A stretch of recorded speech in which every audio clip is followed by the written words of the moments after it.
Pastor Doug Wilson is a self-described Christian nationalist on a mission to make the United States a Christian nation and the entire world a Christian world.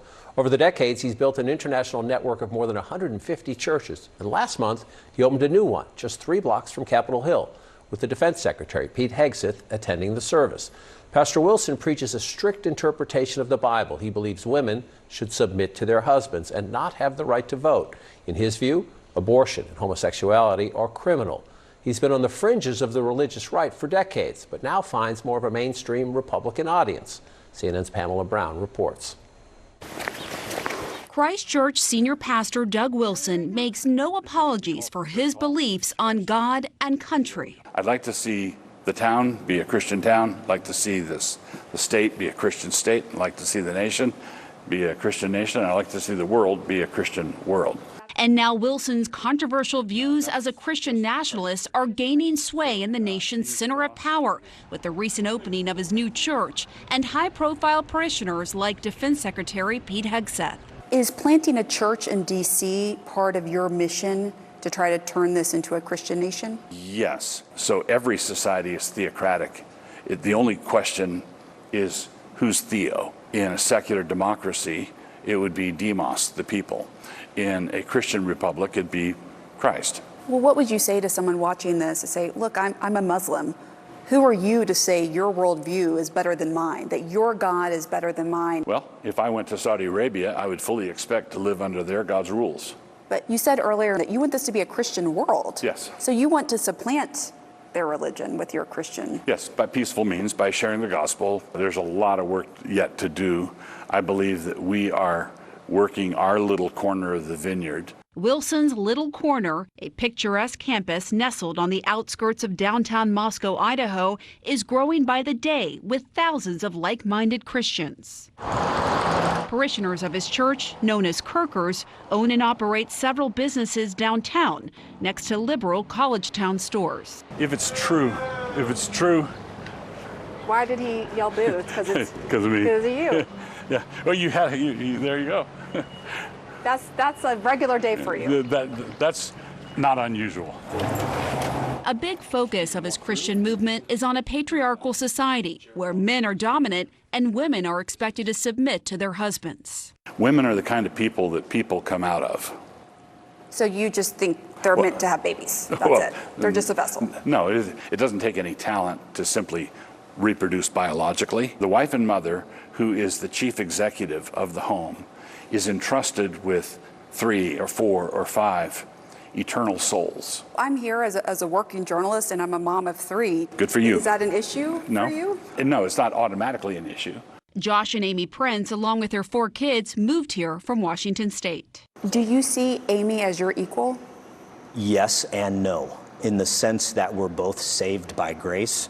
We're absolutely on equal footing, but we have very different purposes, God-given. But do you see yourself as the head of the household, as the man? He is the head of our household. Yes, and I do submit to him. So like moving here was ultimately your decision. Yes. That's a great example. Wilson says in his vision of a Christian society, women as individuals shouldn't be able to vote. His fellow pastors, Jared Longshore and Toby Sumter, agree. In my ideal society, we would vote as households.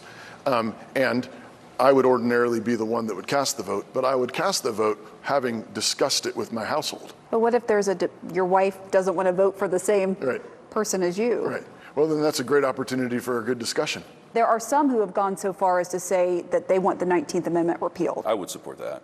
And I'd support it on the basis that the atomization that comes with our current system is not good for humans. And Wilson, a veteran himself, is unapologetic about his view that women shouldn't be in certain leadership or combat roles. Looking at the leadership page for Christchurch, it's all men. Do you accept women in leadership roles in the church and in government? In the church, no. Why? Because the Bible says not to.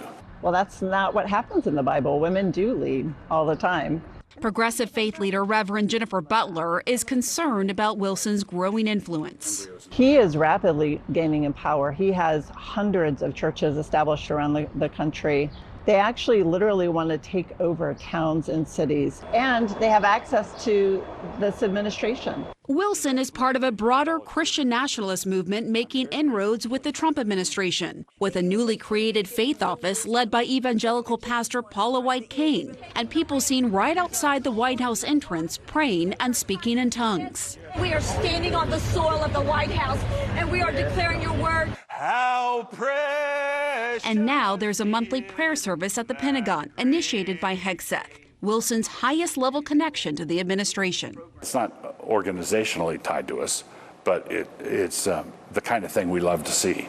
For his part, Hegseth has publicly praised Wilson. Now we're standing on the shoulders of a generation later, the Doug Wilsons and the others. And as Wilson grows closer to the mainstream, the critics are also getting louder, accusing him and other Christian nationalists of wanting to create the dystopian world from The Handmaid's Tale, something he insists has never been his goal for society. I'm not a white nationalist. I'm not a fascist.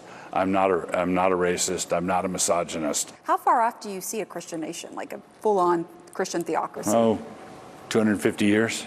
250 years. Yeah, honestly, that's yes. What you see. But you do think it will happen? Yes, I do. We're not going to usher in anything ourselves. We're really genuinely pioneers.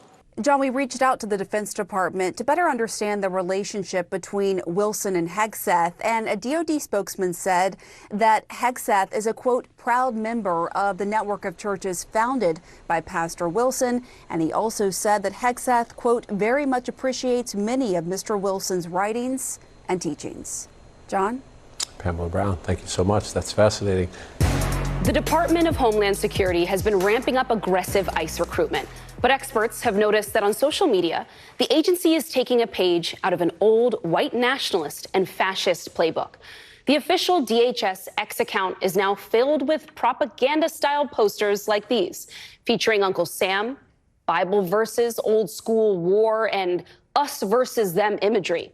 Even paintings that depict the old American frontier, romanticizing the violent takeover of lands and the removal of native tribes.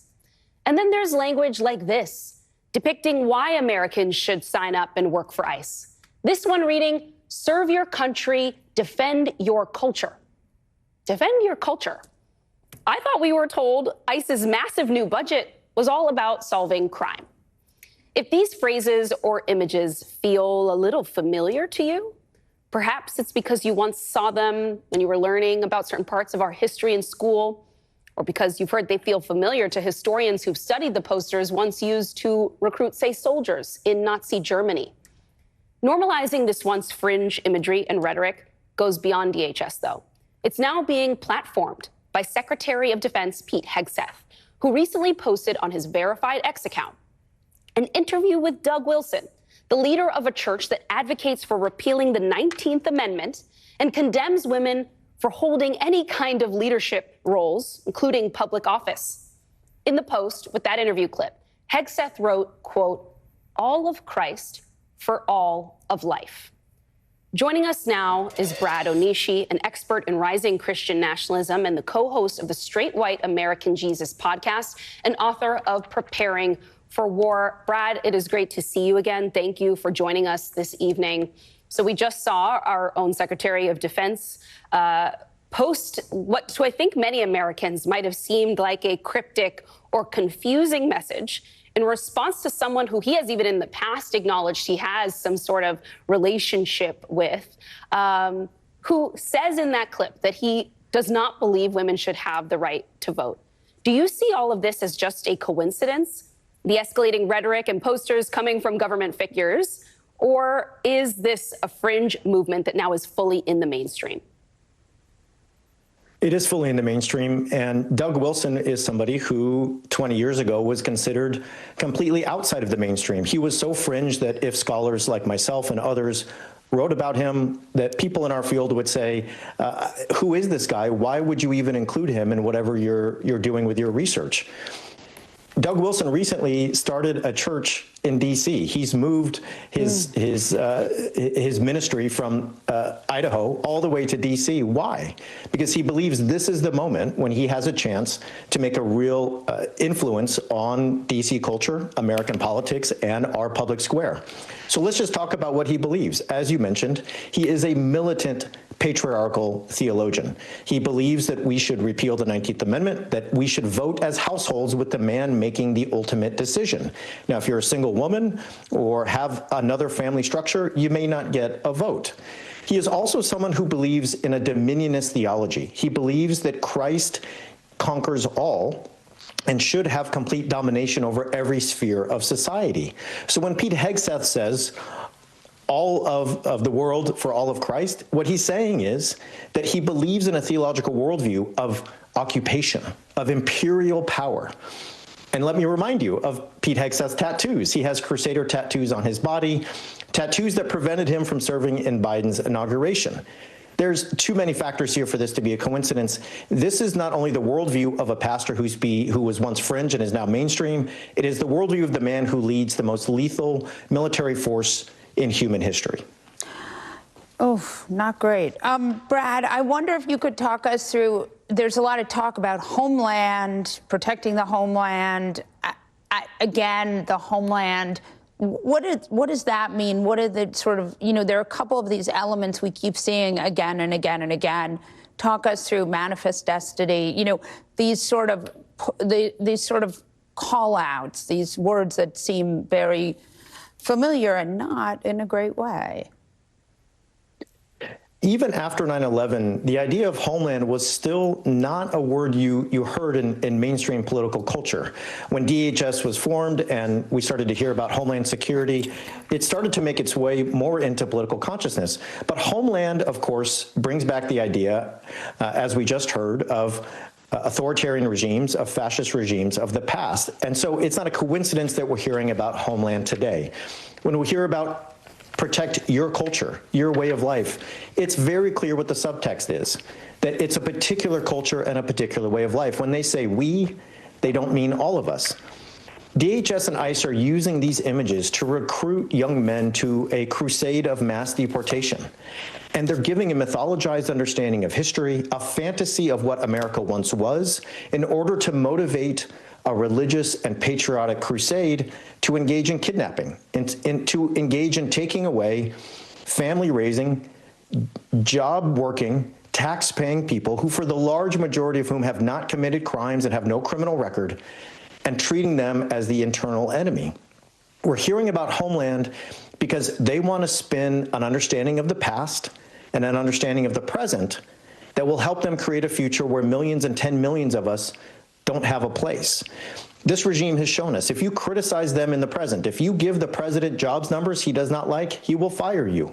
If you criticize their understanding of history, they will tell you you're not a real American. Why? Because they want to dominate the future and create the one that they have fantasized for a long time about. Brad, I want to ask you about some of the aesthetic messages and sort of subliminal messaging that comes in some of the content coming out of official government accounts. I want to show you a recent DHS video showing armed Border Patrol agents on a mission.